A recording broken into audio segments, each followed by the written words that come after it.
My name is Dushyant and I am a physics tutor at Shri Sai coaching centre. तो आज का हमारा टॉपिक है थर्मोडायनामिक्स 11th क्लास। पिछले चैप्टर्स में आपने पढ़ा होगा फिजिक्स में थर्मल प्रॉपर्टीज के बारे में मैटर की। पढ़ेंगे नेक्स्ट चैप्टर थर्मोडायनामिक्स। तो सबसे पहले नाम से ही शुरू करते हैं। जो हमारा ये वर्ड है थर्मोडायनामिक्स, इसमें एक वर्ड है थर्मो, एक है डायनामिक्स। थर्मो इसका लिटरल अगर ट्रांसलेशन किया जाए, एसोसिएटेड व्हाट, हीट, और व्हाट, समथिंग थर्मल। हीट से कुछ एसोसिएशन है, किसका? डायनामिक। अब डायनामिक का मतलब क्या है? Something which is in motion या फिर कुछ मूवमेंट हो रही है। दोनों वर्ड्स को अगर हम कंबाइन कर दें, हीट का मोशन या फिर हीट की मूवमेंट। जब हीट किसी एक सब्सटेंस से किसी दूसरे सब्सटेंस में मूव करती है, किसी आइसोलेटेड सिचुएशन में भी हो सकता है या फिर किसी अलग सिस्टम में भी हो सकता है, दो अलग सिस्टम्स के बीच में भी हो सकता है। इन दोनों के बीच में भी हीट ट्रांसफर हो सकता है, हीट या फिर किसी और का मूवमेंट हो सकता है। सिमिलरली एक आइसोलेटेड सिस्टम में ही अलग अलग चीजें हो सकती हैं, उनके अंदर भी मूवमेंट देखी जा सकती है। किसकी? हीट की। हीट के साथ साथ और क्या क्या चीजें एसोसिएटेड होती हैं? टेम्परेचर, हमने लास्ट चैप्टर में भी पढ़ा है टेम्परेचर के बारे में। साथ में एक और क्वांटिटी होती है प्रेशर, एक और क्वांटिटी होती है हमारे पास वॉल्यूम। इन्हीं तीन क्वांटिटीज के बारे में हम शुरू करेंगे इसमें थर्मोडायनामिक्स में।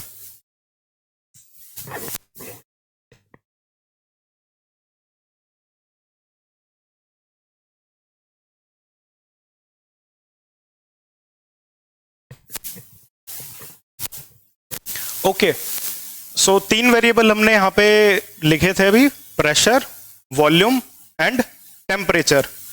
इन्हीं तीन वेरिएबल्स की मदद से या इन तीन सिस्टम की किसी प्रॉपर्टीज की वजह से हम स्टडी कर सकते हैं एक सिस्टम को। कोई भी मान लीजिए हमारे पास एक आइसोलेटेड सिस्टम है, ये एक वेसल है, कोई में सपोज गैस के पार्टिकल्स है, कोई कुछ इसकी एक वॉल्यूम होगी हमारे पास।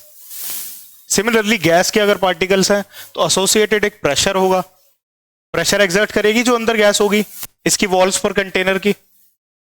सिमिलरली उसमें एक टेम्परेचर भी होगा।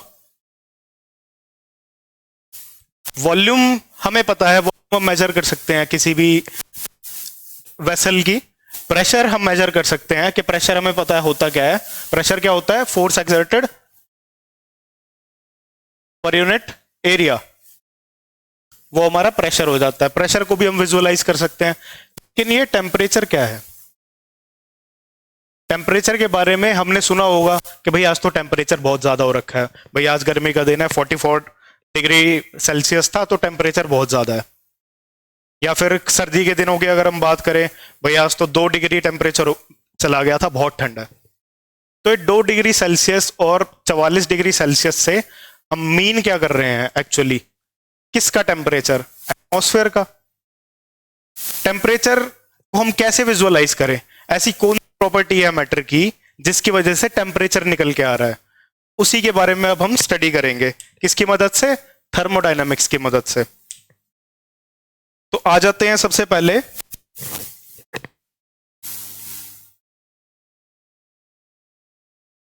सपोज ये हमारे पास कोई सिस्टम है, इसको बोल देते हैं सिस्टम नंबर 1। इसमें गैस के पार्टिकल्स हैं, बहुत सारे पार्टिकल्स हैं। ये गैस है, गैस का ये गैस है कोई, प्रेशर भी होगा और इसकी वेसल की एक वॉल्यूम भी होगी। ठीक है,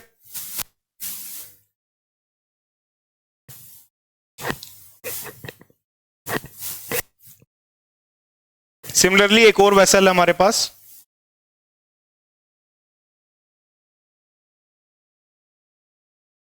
इसमें भी गैस के पार्टिकल्स हैं, लेकिन ये है गैस, उससे अलग है गैस बी।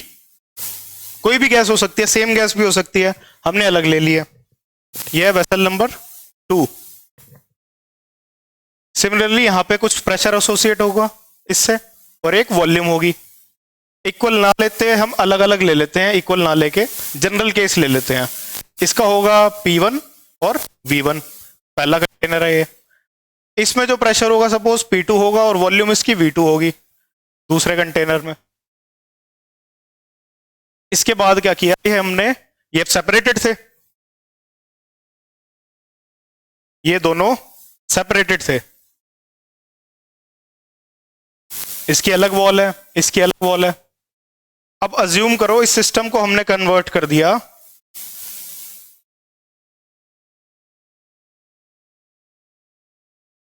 इकट्ठे जोड़ दिया हमने दोनों को, ये सिस्टम 1 हो गया, ये सिस्टम 2 हो गया हमारा, दोनों में ही गैसेस है, गैस A इसमें गैस B, ये P1 V1 ये P2 V2।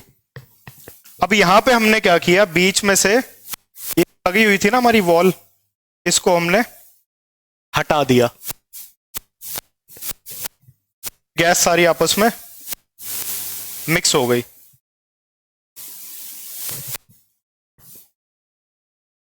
मिक्सिंग को हमने कुछ टाइम दिया, सपोज हमने कुछ बहुत ही, ये जो मेम्ब्रेन की हटाई ना वॉल, ये बिल्कुल ही स्लोली हटाई है ताकि गैस डिस्टर्ब ना हो।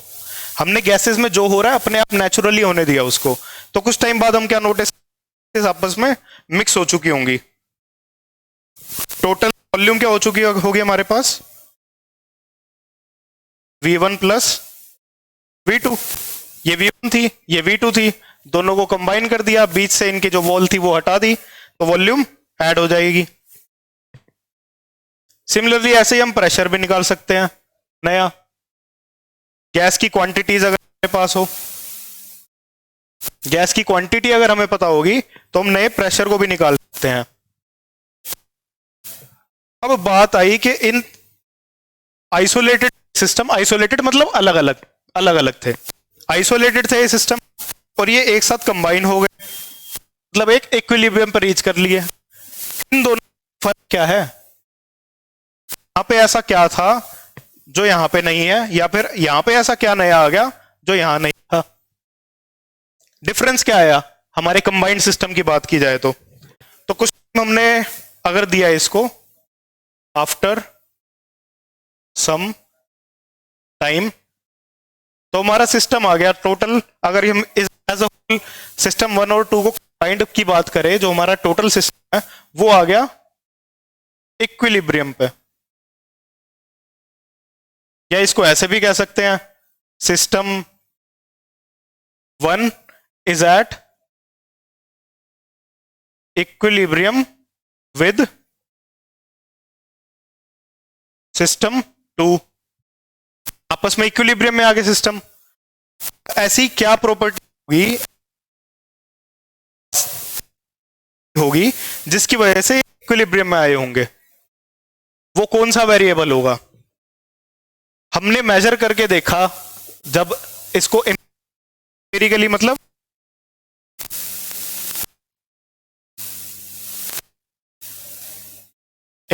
मतलब हमने करके देखा उसको रियल वर्ल्ड में एक्सपेरिमेंटली, तो एम्पिरिकली हमने देखा तो वो जो कांस्टेंट क्वांटिटी है, वो जो कांस्टेंट फिजिकल क्वांटिटी है वो है टेम्परेचर। जब हमने दो सिस्टम्स को कंबाइन किया आपस में, कुछ टाइम बाद इक्विलिब्रियम में आ गए, तो कौन सी क्वांटिटी है तो दोनों सिस्टम की इक्विलिब्रियम आने पर अटेन हुई, टेम्परेचर की वजह से सेम टेम्परेचर पे आ गए वो दो सिस्टम कांटेक्ट होने के बाद। अब रियल वर्ल्ड में भी हम देखते हैं ना, सपोज हमने कोई लिक्विड लिया,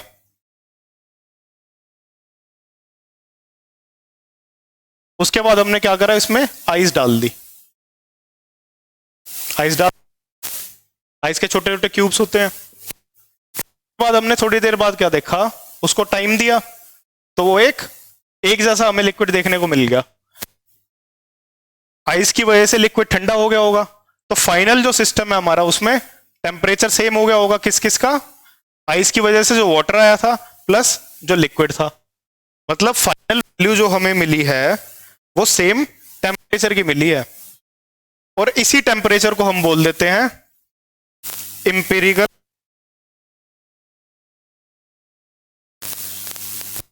इंपेरिकल टेम्परेचर। क्यों? क्योंकि टेम्परेचर एक्चुअली आ कहां से रहा है वो हमें अभी भी नहीं पता है। ये तो हमने इंपेरिकली देख लिया, इंपेरिकली मतलब एक्सपेरिमेंटली देख लिया कि दो सिस्टम्स को कंबाइन किया जा रहा है तो कुछ फिजिकल क्वांटिटी है जो मैच हो रही है, उसको हमने नाम दिया टेम्परेचर, या more precisely empirical temperature.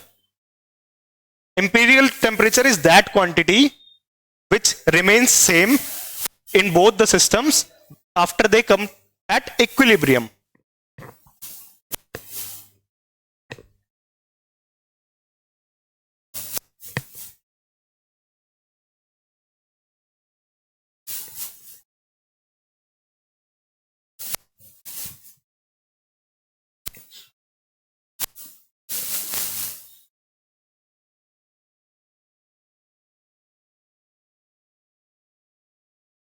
Initially हमने इस सिस्टम के वेरिएबल्स क्या लिए थे? P1 और V1। यहां क्या लिए थे? P2 और V2। एक और अब हम वेरिएबल एसोसिएट कर रहे हैं, एक और फिजिकल क्वांटिटी एसोसिएट कर रहे हैं, क्या? टेम्परेचर। T1 था और यहां T2 था इसका। आफ्टर इक्विलिब्रियम अगर इन दोनों को थर्मल कांटेक्ट में लाया जाएगा,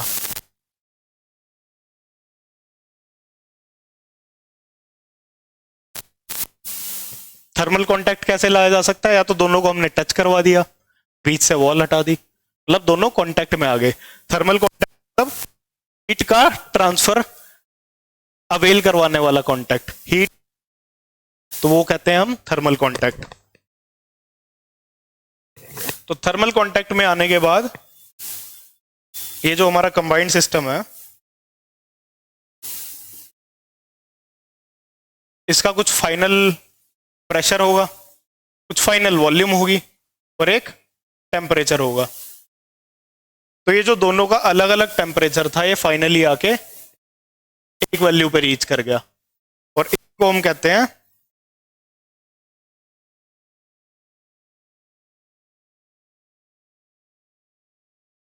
इंपेरिकल टेम्परेचर।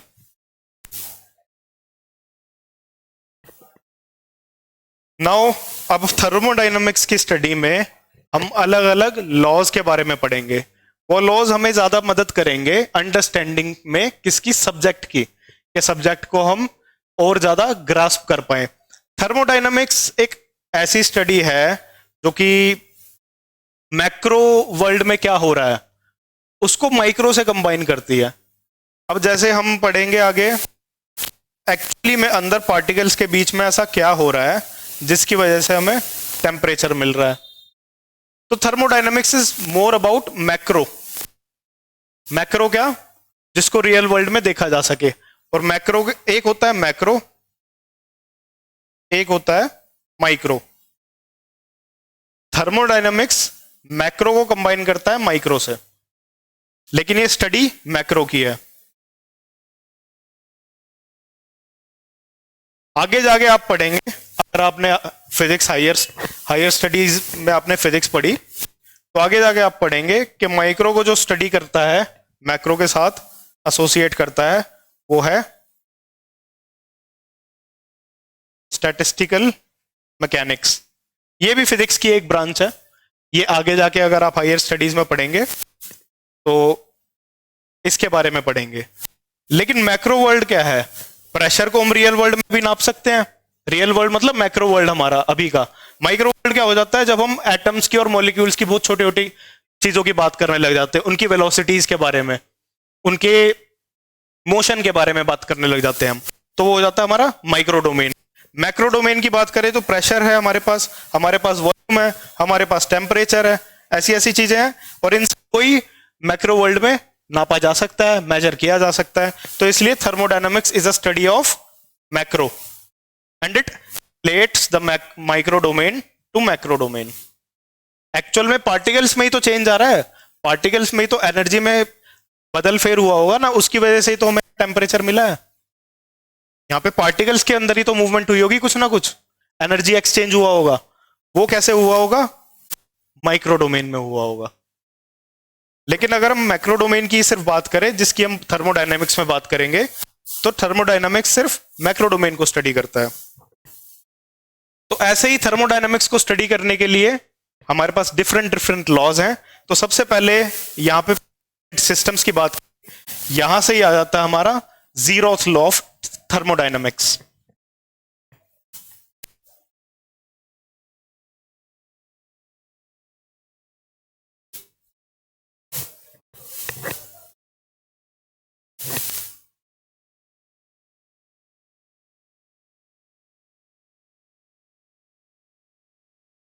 अब जीरोथ लॉ क्यों?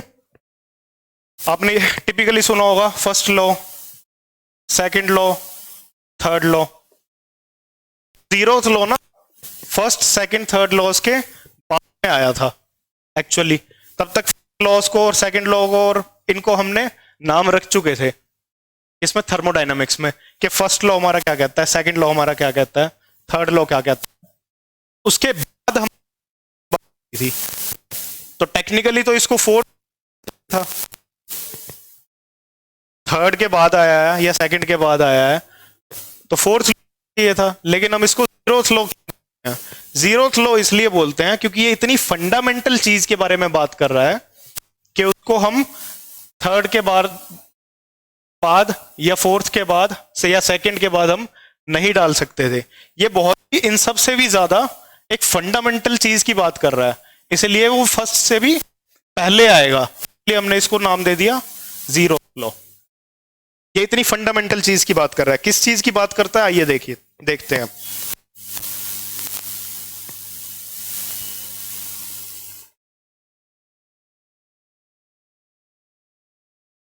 ये सिस्टम भी इनका हमने तो A is at equilibrium with B, A B के साथ इक्विलिब्रियम में आ गया। सिमिलरली हमने ले लिया एक और सिस्टम, ये कौन सा है, सिस्टम C। सिस्टम B हमने फिर से रिपीट कर लिया, B को ही ले लिया, इनका भी क्या कराया,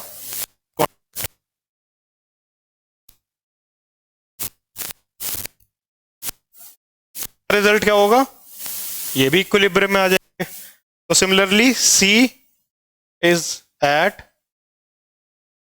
इक्विलिब्रियम विद B।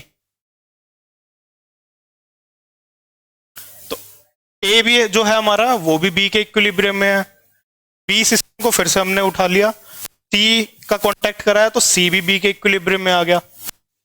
तो इसका रिजल्ट क्या हम कह सकते हैं, जीरोथ लॉ क्या कहता है कि as a result A is also at equilibrium with C।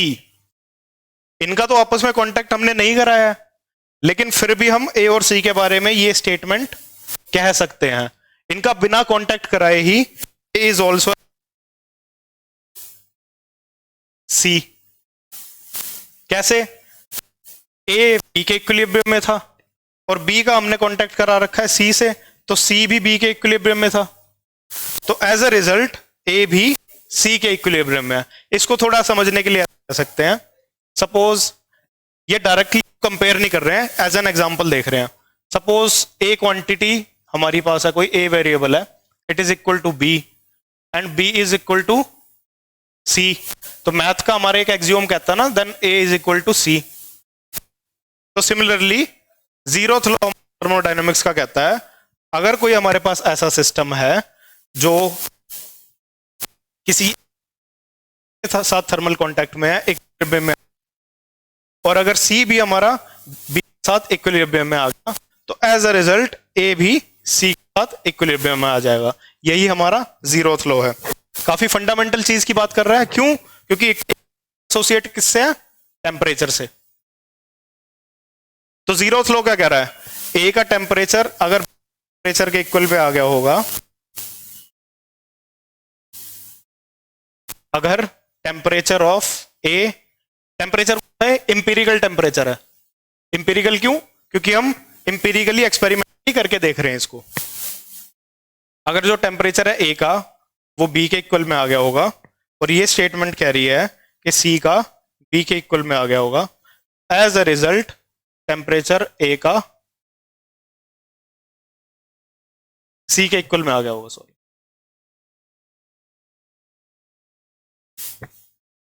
ये कह रहा है, और कितनी फंडामेंटल चीज की बात कर रहा है, टेम्परेचर्स की बात कर रहा है, तो इसीलिए इसका नाम जीरोथ लॉ है।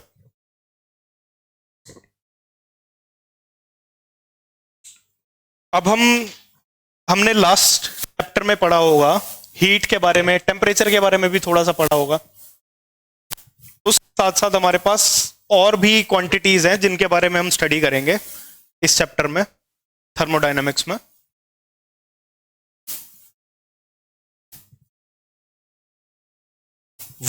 कौन कौन सी क्वांटिटीज है हमारे पास?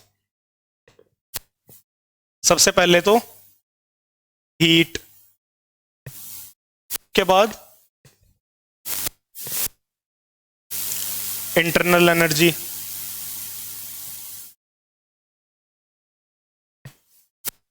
हीट हो गया, इंटरनल एनर्जी हो गया, और किसकी बात करेंगे? की भी बात करेंगे।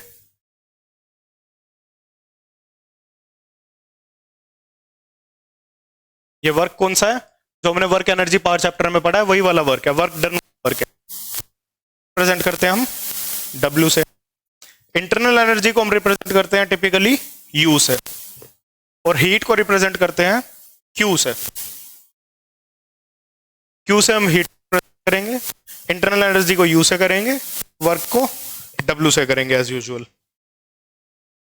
तो भाई हीट होती क्या है? सबसे पहले क्वेश्चन आता है, इज हीट।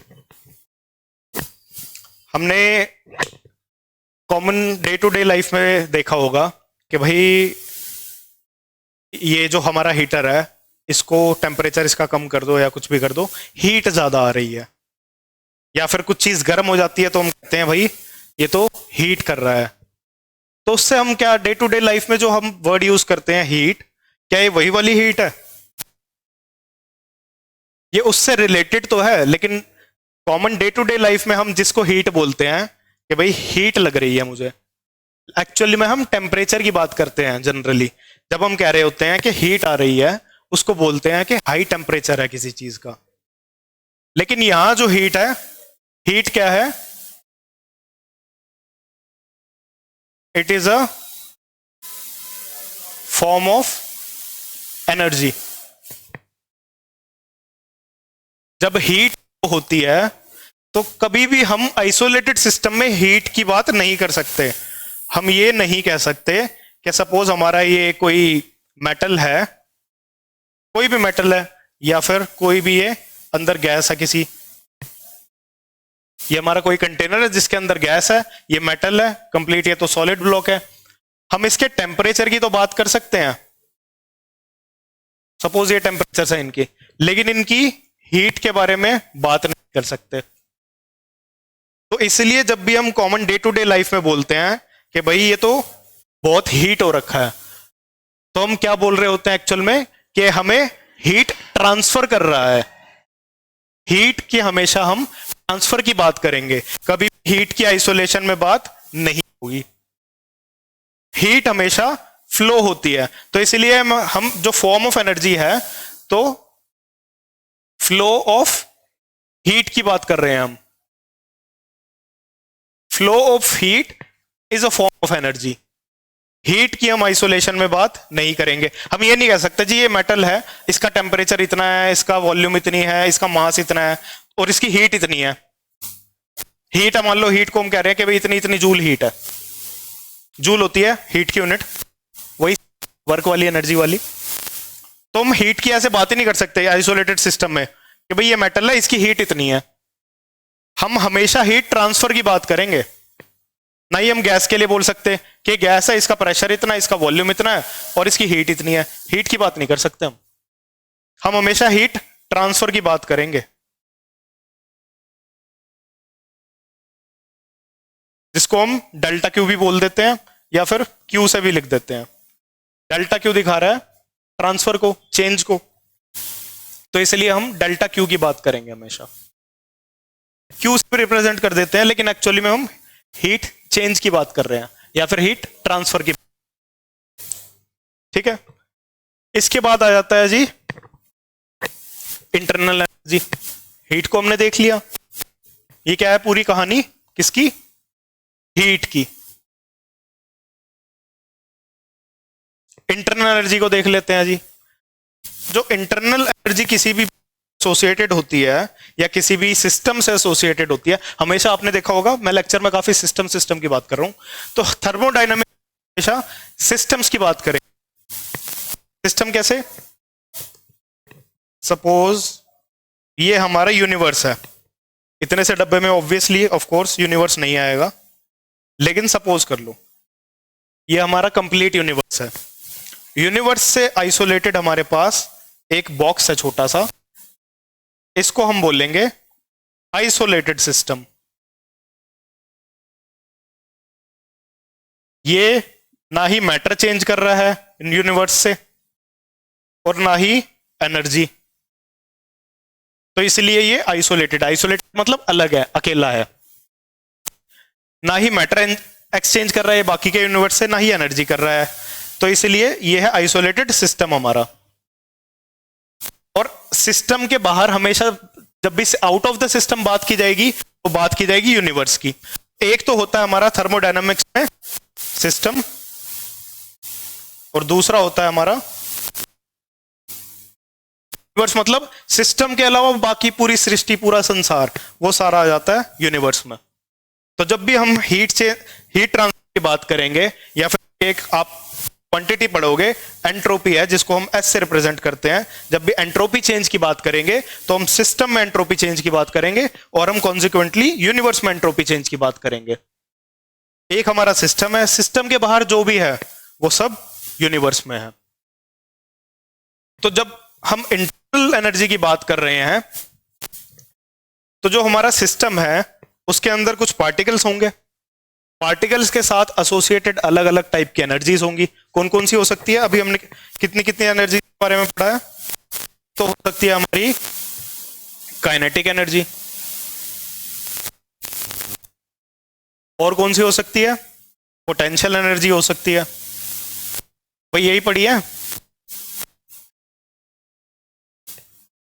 इन दोनों को मिला के बोल देते हैं मैकेनिकल एनर्जी। ये एक सिस्टम की टोटल मैकेनिकल एनर्जी है। कौन कौन सी, काइनेटिक और पोटेंशियल। और अगर हम सिस्टम की किसी बात कर रहे हैं तो उसमें मान लीजिए हम गैस पार्टिकल्स की बात कर सकते हैं।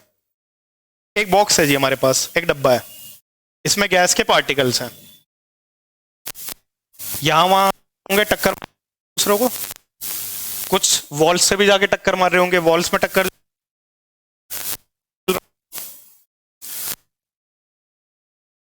कांस्टेंट मोशन एनर्जी है इनमें एनर्जी भी है। पोटेंशियल एनर्जी कैसे आ रही है, ये वाइब्रेट कर रहे हैं कि जो वाइब्रेशन है ना एटम्स की, गैस के या फिर मॉलिक्यूल्स की, मिल रही है एनर्जी। और कौन सी एनर्जी है हमारे पास, इसमें एटम्स है, तो एटम्स के एसोसिएटेड इलेक्ट्रॉनिक एनर्जी।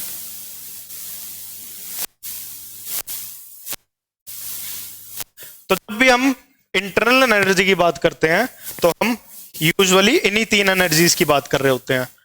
और भी तो इन तीन, मतलब इंटरनल एनर्जी टोटल एनर्जी आ जाती है सिस्टम में, जितने भी तरह टाइप की एनर्जीज हैं, वो काइनेटिक भी हो सकती है, वो पोटेंशियल भी हो सकती है, वो इलेक्ट्रॉनिक भी हो सकती है।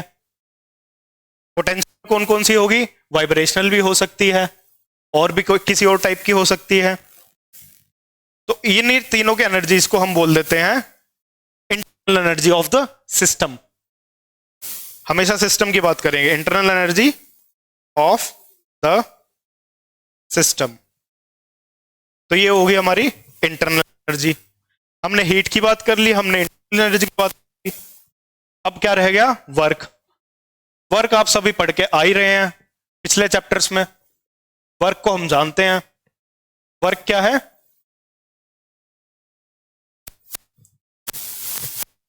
whenever a motion और फ्लो ऑफ समथिंग की जब भी हम बात करेंगे तो उससे एसोसिएटेड एक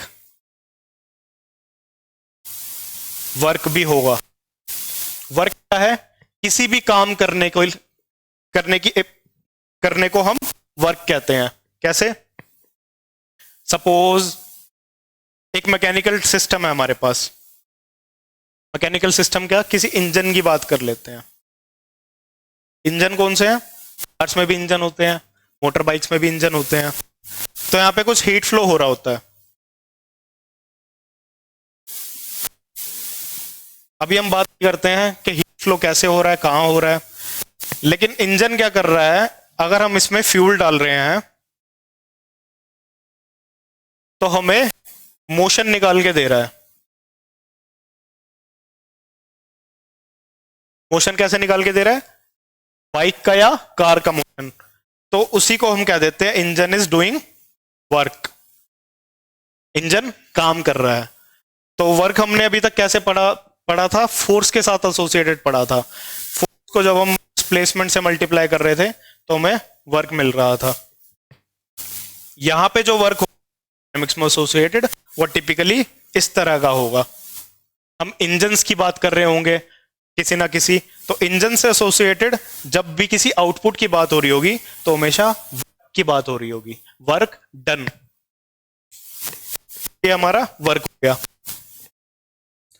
तो यही मेन क्वांटिटीज हैं थर्मोडायनेमिक्स की, जिनके बारे में पढ़ेंगे। और बाकी जिन क्वांटिटीज की बात करते जाएंगे तो जैसे जैसे वो क्वांटिटीज आती जाएंगी वैसे वैसे पढ़ते जाएंगे। अभी के लिए हम इन क्वांटिटीज के साथ शुरू कर सकते हैं। जीरोथ लॉ के बाद आता है हमारा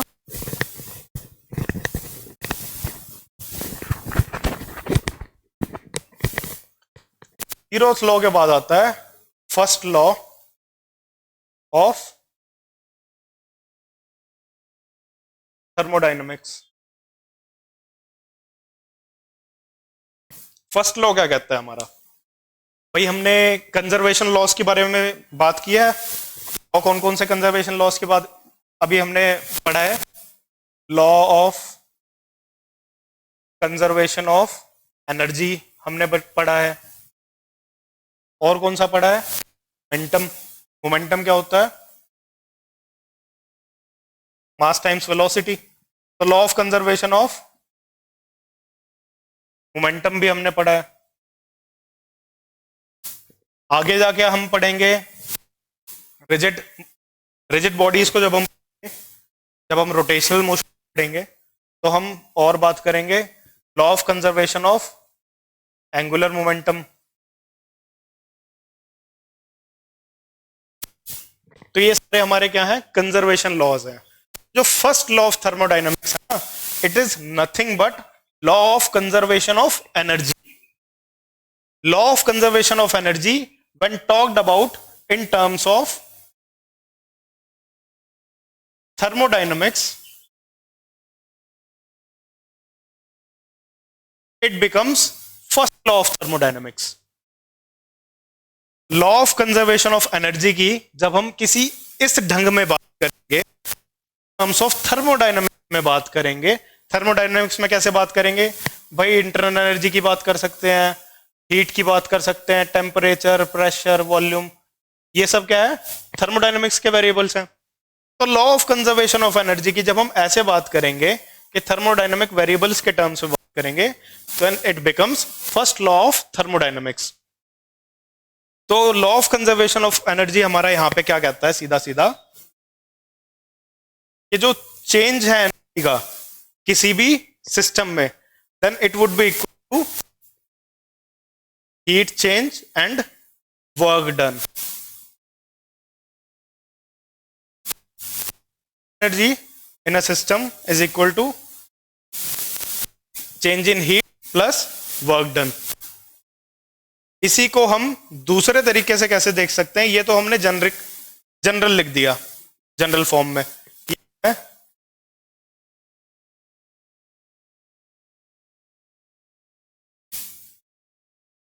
heat flow is a form of energy, energy पता है सेम यूनिट्स है, वर्क कर पाते। तो जितना चेंज इन एनर्जी आया होगा वो या तो हीट में गया होगा या वर्क डन होगा, यानी वर्क किया गया होगा। तो जितना भी चेंज आएगा एनर्जी में वो या तो हीट उसने सिस्टम ने ली होगी, या तो पॉजिटिव हो सकता है, नेगेटिव हो सकता है। पॉजिटिव फाइनल में हमारा हीट अंदर, साइंस तो मतलब हीट बाहर जा रही है। सिमिलरली वर्क डन तो हमेशा पॉजिटिव और नेगेटिव की बात करेंगे, तो work done on the system की बात करेंगे और work done by the system की बात करेंगे, और एक कन्वेंशन की बात करेंगे कि किसको हम पॉजिटिव लेके चलते हैं। नेक्स्ट क्लास में करेंगे। यहां पे हम जनरल फॉर्म की बात कर ली। अगर हम स्पेसिफिकली लिखें चेंज इन हीट फ्लो और change in heat is equal to change in internal energy plus work done. अब ये भी यहां इस फॉर्म में हमारे पास it is also due to convention.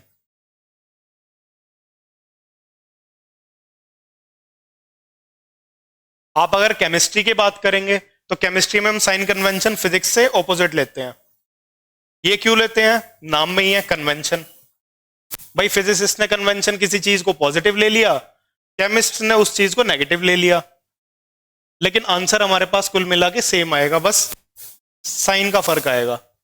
Sign के फर्क को हमने ऑलरेडी कन्वेंशन में इंट्रोड्यूस कर चुके हैं कि उसको कैसे इंटरप्रेट करना, कैसे समझना है साइन कन्वेंशन को। साइन कन्वेंशन का एक प्रथा चली आ रही है कि हम इसको इसी तरह से करते हैं। फॉर एग्जाम्पल आपने कन्वेंशन के बारे में पढ़ा होगा, जब भी हम एक सर्किट की बात करते हैं एक्चुअल में तो चार्ज हो रहा है नेगेटिव टू पॉजिटिव, लेकिन हम मार्क कैसे करते हैं? Conventional current positive to negative. तो ये है कन्वेंशनल करंट है। कन्वेंशनल करंट का मतलब जो कन्वेंशन चली आ रही है, हम हमेशा पॉजिटिव से नेगेटिव मार्क करते हैं। सिमिलरली हमारे साइन कन्वेंशन है जिसके बारे में हम नेक्स्ट क्लास में पढ़ेंगे।